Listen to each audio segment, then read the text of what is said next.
Hey everybody, do you want to make your SQL skills unstoppable? Well, today we're going to cover the top 10 SQL skills that every data engineer should know.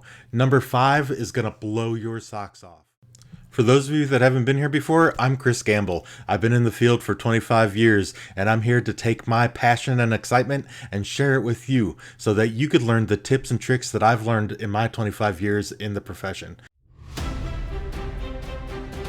You see here the basic syntax of a CTE starts with the with statement.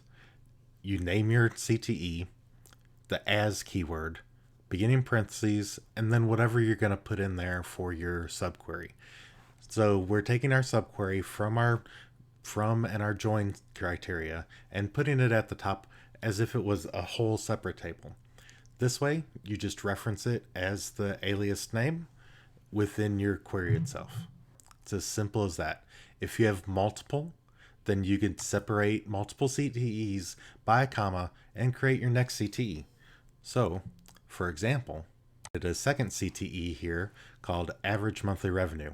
So here, we're actually getting the average monthly revenue from that same table, and we're declaring that as a second CTE here.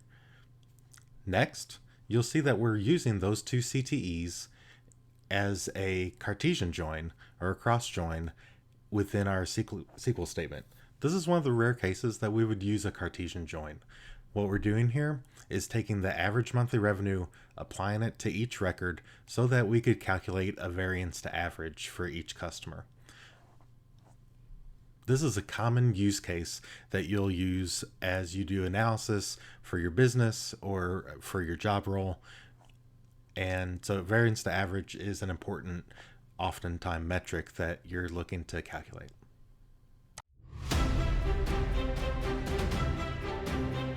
Trick number 2, window functions. Window functions are lifesavers when you need to rank, partition, or calculate running totals without breaking your main query logic. Here's a simple example using row number to rank the MMO customers based on their employee ID. So this is a very simple example just using row number, but there are plenty of use cases for window functions that I've covered in a previous video. Be sure to check out that previous window function video if you're interested in learning more about making your queries much more efficient. Let's take a real quick look at the output of this query. So again, we're using some CTEs, we're using the variance to average, as well as using the row number. So in this first column, you'll see the row numbers that get created based on the window function that we've added. You'll see the average monthly revenue is consistent for each customer. And then you see the variance to average does change from customer to customer based on the amount that they pay per month.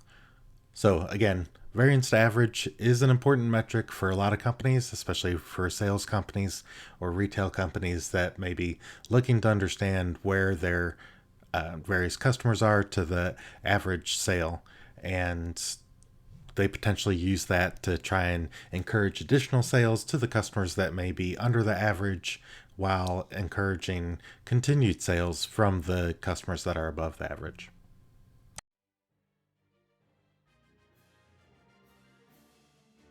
Trick number 3, case statements.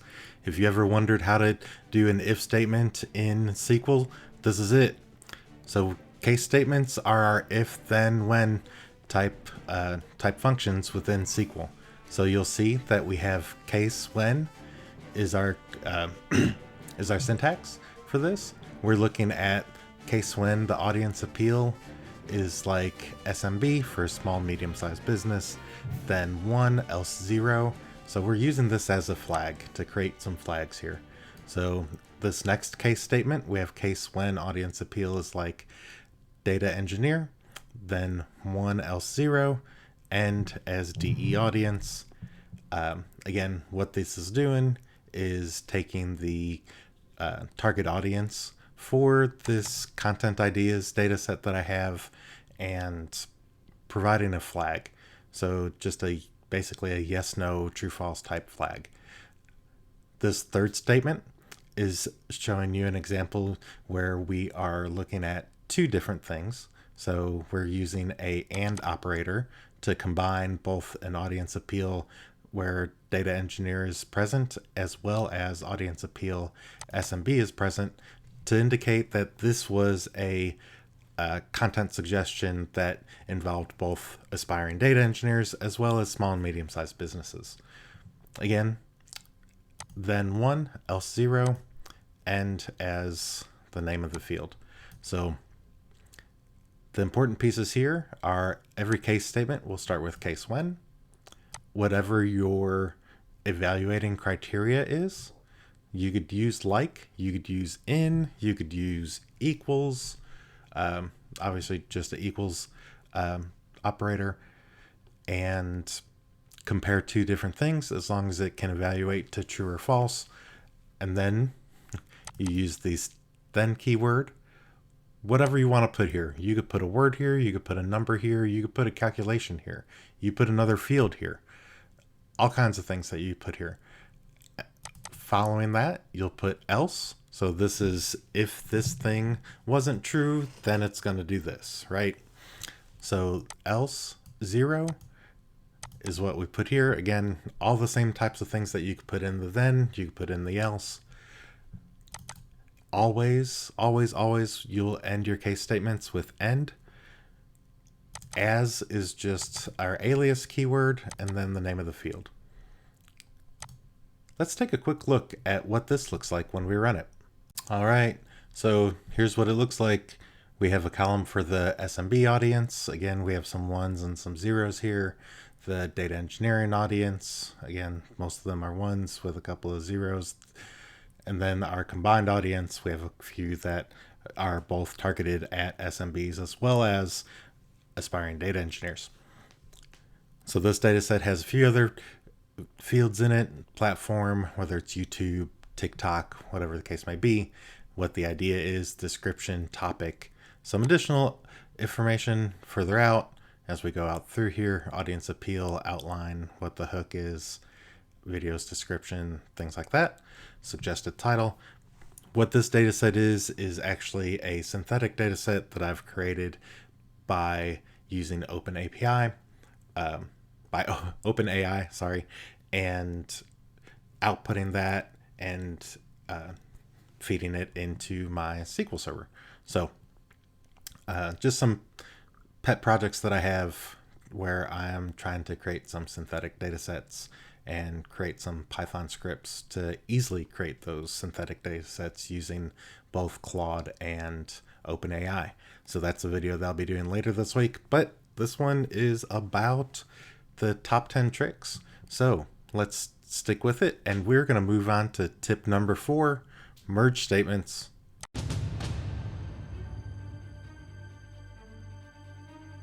The merge statement lets you perform an insert, update, or delete operation all in one go. Think of it as a way to upsert records. So you're going to love this for syncing data between tables. This is a common data engineering tactic to take data from a staging table and merge it with a production or foundation table. There is another whole video that I have dedicated to merge statements because they can be so complex. Be sure to check that out. I'll put the link down in the comments. But basic concept here is you are merging into the target wherever your foundation or production table is using a source table. Generally, this is going to be your staging table. You're going to give it the on criteria just like you would when you're joining your tables as far as your join criteria.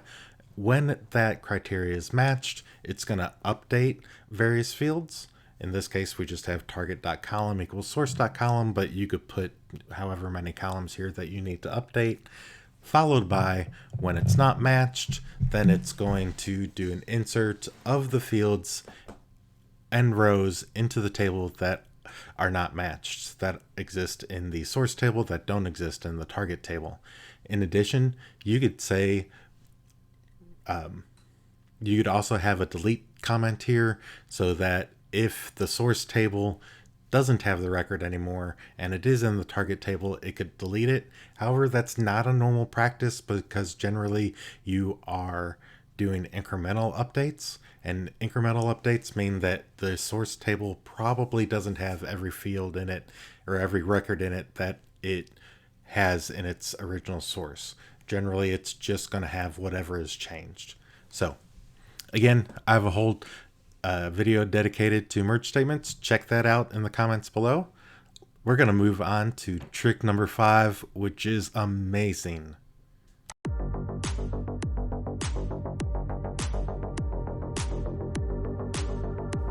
Trick number 5 is the Fibonacci sequence with recursive CTEs.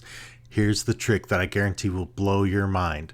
Did you know that you could generate a Fibonacci sequence entirely within SQL using a recursive CTE? That's right, recursion in SQL. So this is a great technique when you are needing to do hierarchies, or you want to do something cool like create a Fibonacci code. So here we go. We are going to do a recursive CTE that generates the Fibonacci sequence up to 10. You can modify it to go even further. We're actually going to try 20. Let's see what happens. All we have to do is change this 10 to 20, and then we are going to run it. But before we do, let's walk through real quick what this CTE is doing. So again, the with statement, we're naming our CTE, Fibonacci CTE. Not real creative, but it works. We have n just as our number, right? We have the Fibonacci value and the previous Fibonacci. So, and then we're saying as, these are the base cases. So our original Fibonacci round. So select 1 as n, 0 as Fibonacci value, 1 as previous value. We're going to union that. We're going to say select 2, 1, 0. Again, as our number, our value, and our previous Fibonacci value. And then we're going to union all. And this is the recursive piece. We're going to say select n plus 1.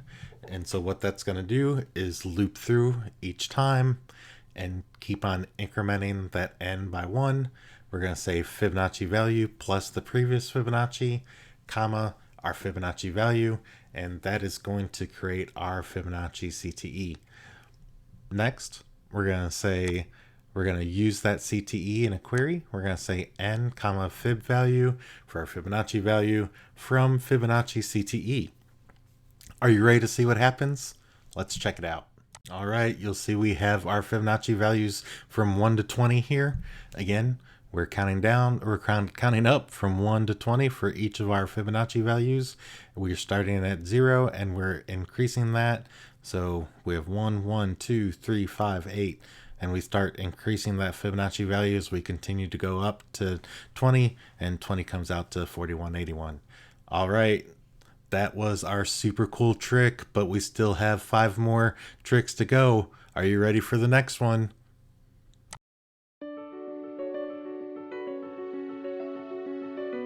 Here it is, trick number 6, exists versus in. If you've ever wondered what the difference between these two are, it comes down to performance. Exists checks for the existence of a row, while in matches the specific values. Here's a quick example. We're looking at an employee ID table and we're saying where exists one from departments, where department ID equals the employee ID, employee's department ID. So we're using exists for large data sets where performance matters.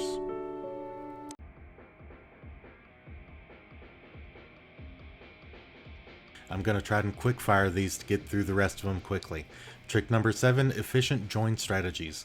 This is super important as a data engineer to understand the efficiency or inefficiency of different join criterias.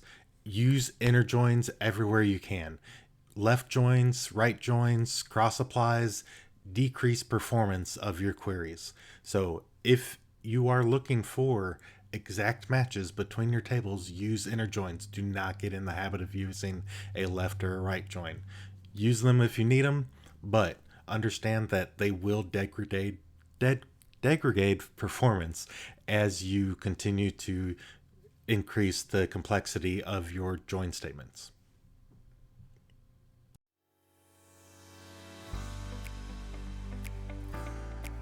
string manipulation with string split. So do you need to split a string in SQL? The string split function will break down that list into rows. So this is extremely useful if you are importing data, especially from like a JSON feed where you might have one of the fields in that JSON feed that is an array of values, and you need to split that, and maybe it's comma separated. So in this case, we're looking at it as comma separated, but it could actually be pipe delimited or any other thing. So we're looking at the string split, we're adding in apple, banana, orange, separated by comma, and we are telling it that our delimiter or our separator is a comma. So again, we have the comma enclosed within apostrophes, and then the string split function within the parentheses. So we're selecting the value from this split that we've created here. And so you'll see that it actually takes each of those, puts it on its own separate row.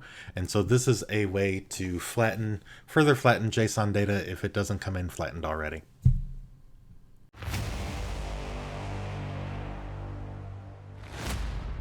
We're almost there, a couple more. Trick number 9, data safety with TriCast. TriCast is a safer way to cast your data types without running into errors. So this will keep your pipelines running smoothly, even if a value that is not wanted or needed comes in.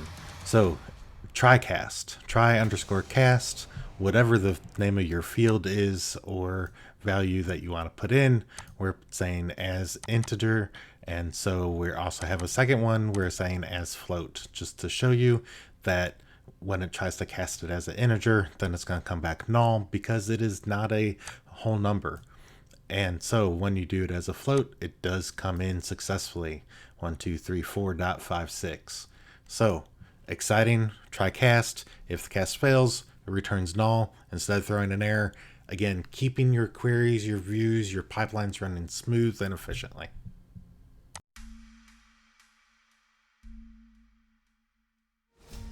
Here we go, last one, trick 10, indexing for performance. Finally, one of the most overlooked tricks, proper indexing. Without the right indexes, even simple queries can be slow. Just remember, too many indexes can actually counterbalance what you're trying to do here. So don't overdo indexes. Too many indexes can actually slow down your insert and update operation. Balance is key here. It will speed up your analytics, but again, beware of doing this too often or for every field in a particular table. It will slow down your write operations, such as input, update, and insert. All right, one last thing. Go out and try to use your own recursive CTE. Find a real-world example to practice on and put down in the comments what your solution was so that you could share with others so that we could all learn from each other. All right, I hope you enjoyed our video today and hope you learned something. If you did, be sure to hit that subscribe button and to stay up to date on all the tutorials that you need to continue on your learning journey. So if you'd like to check out our previous SQL tutorials, be sure to check those out. If you'd like to check out our previous Python tutorials, check out those here. And I'll see you again soon.